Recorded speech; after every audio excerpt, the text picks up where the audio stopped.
બનાસકાંઠાની વાવ વિધાનસભા પેટા ચૂંટણીને હવે ગણતરીના દિવસો જ બાકી રહ્યા છે ત્યારે ભાજપ, કોંગ્રેસ અને અપક્ષ ઉમેદવારો જીતની આશાએ એડી ચોટીનું જોર લગાવી રહ્યા છે।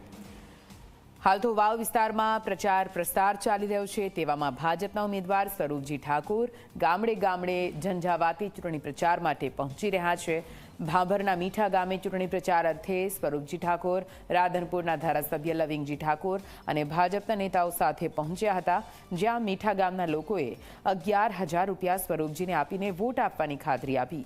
સાથે ભાજપના ઉમેદવાર સ્વરૂપજી ઠાકોરે કહ્યું કે વર્ષ 2022ની ચૂંટણીની જેમ આ વખતે હું કોઈ કચાશ નહીં રાખું।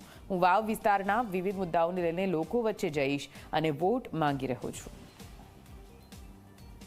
देखो 2022ની અંદર એકદમ અમે નવા પડતા હતા, નવો ચહેરો હતો, તે લોકો સુધી અમે પહોંચી નતા શક્યા, એટલા માટે ત્યાં અમારી થોડીક કચાશ રહી ગઈ, એના માટે અમારે યાદ થઈ। પણ આ વખતે અમે સતત લોકોની વચ્ચે રહીને લોકોના નાના મોટા કામ કરી અને લોકો વચ્ચે રહ્યા।